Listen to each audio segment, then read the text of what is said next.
A person was injured with the collision between a truck that was parked nearby the road and a truck containing vegetables. Incident occurred at the road leading to Bagbasa Dharmanagar at Kameshwar area.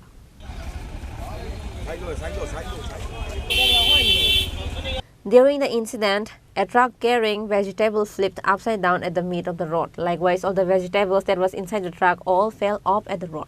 Fire service personnel immediately rushed to the spot and took the injured truck driver to Dharmanagar hospital. পাল্টে হওয়ার পরে দেখছি তাই না মাথানো খাবার বান্ধা আছে তাই না সাইডে বউয়া আছে তো গাড়িতে রাস্তার মধ্যে আছে পুরো আমরা লোকাল একটা টুকটুক লইছি লইছে আইছে রেল গেটের সামনে এসে সে আপনার ইয়ে গেছে ফায়ার ব্রিগেড গেছে তার ফায়ার ব্রিগেড গাড়িতে আমরা লইছি এখানে হসপিটাল বর্তমানে। আপনি কই থেকে আইতেছিলেন? আমরা শিলং থেকে আইতেছি। কি ছিল গাড়িতে? সবজি। আপনারা দেখছেন মানে এখানে পাল্টি হয়ে গেছে নিজে নিজেই কি অ্যাক্সিডেন্ট করছে তাই? কইতে পারলাম না কি আসলে নিজে নিজে হইছে না গাড়ির মধ্যে ধাক্কা আছে এটা কইতে পারলাম না। কি নাম আপনার? আমার নাম Gautam Debnath. Bureau report, Chini Khorang.